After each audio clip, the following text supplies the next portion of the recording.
چہرے پہ پریشانی کیوں؟ دل میں سوال کیوں؟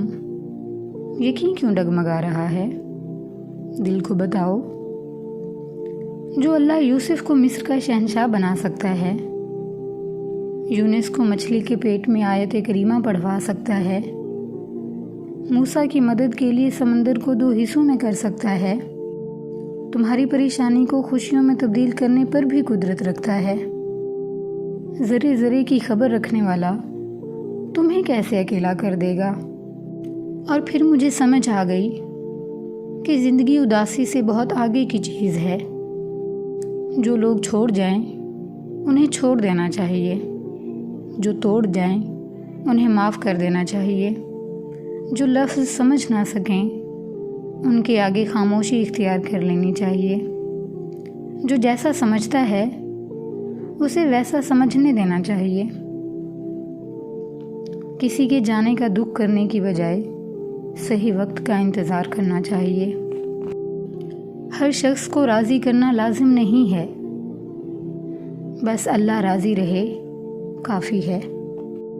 سب کا اپنا اپنا سفر ہے، کسی کو طلب کی جستجو میں رکھا جاتا ہے، کسی کو بے طلب ہی نواز دیا جاتا ہے، کسی کی طلب آزمائش ہے تو کسی کا نوازا جانا آزمائش۔ سب عطا ہے اور ہر عطا آزمائش۔ وہ جس کا نام الخیبر ہے، یعنی خبر رکھنے والا، وہ کیسے تمہاری سسکیوں سے بے خبر ہو سکتا ہے؟ وہ جس کا نام الودود ہے، یعنی محبت کرنے والا، وہ کیسے تمہاری محبت کی لاج نہیں رکھے گا؟ وہ جس کا نام الوکیل ہے، یعنی کام بنانے والا، وہ کیسے تمہاری کہانی کو ادھورا رہنے دے سکتا ہے؟ وہ جس کا نام المتین ہے، یعنی طاقت والا، پھر وہ کیسے تمہیں کمزور رہنے دے سکتا ہے؟ قرآن کہتا ہے، دلوں کی حال تم سے بہتر تمہارا رب جانتا ہے۔ تمہارے خاموش سجدے اور تمہاری انکہی باتیں خدا کے ہاں بہت خاص مقام رکھتی ہیں۔ یہ کبھی مت کہو جو میں چاہتا ہوں وہ ناممکن ہے۔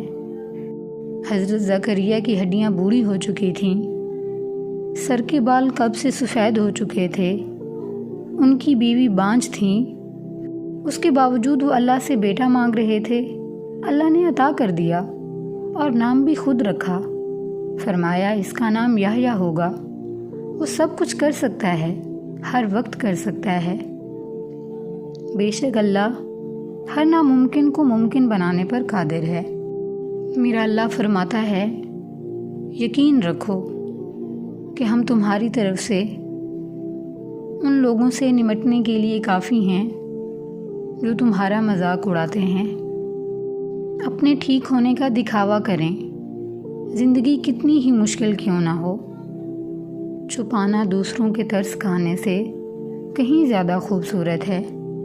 یا اللہ تیرے سپرد میرا ہر معاملہ، پھر جو رضا تیری وہی میری رضا، فقط تیری رضا کی خاطر میں صبر کروں گی، کیونکہ صبر کرنے والوں کے ساتھ ہے میرا خدا۔ ضروری تو نہیں اللہ نیک اور پرہیزگاروں کو ہی ملے، کبھی کبھی مجھ جیسے گنہگار کو بھی اللہ بہت قریب محسوس ہوتا ہے۔ اللہ کبھی نہیں کہتا کہ تم گنہگار ہو تو میں تمہاری کیوں سنوں، بلکہ وہ کہتا ہے، آؤ سناؤ مجھے اپنی کہانی، میں سنوں گا، ایک ایک حرف سنوں گا۔ آپ خود اپنے لیے بہترین دلاسا ہیں، بہترین دوست، بہترین دنیا اور بہترین تھپکی، جو کسی بھی برے وقت اور حالات میں آپ کو کبھی ہارنے نہیں دیتی۔ اپنا خیال خود رکھیں۔ فرعون نے سوچا تھا کہ سارے بچے ذبح کر دوں گا تو موسیٰ پیدا نہیں ہوگا، لیکن رب العالمین نے موسیٰ کو فرعون کے گھر کے صحن کے اندر پروان چڑھا کر قیامت تک رہتی کائنات کو یہ دکھا دیا کہ وہ رب کائنات ہے، اور بے شک اللہ ہر چیز پر قادر ہے۔ اے اللہ، تو جانتا ہے میں اداس ہوں، اس لیے نہیں کہ تو سن نہیں رہا، اس لیے ہوں کہ اب یہ صبر طویل ہوتا جا رہا ہے اور اب میں ہمت ہار رہی ہوں۔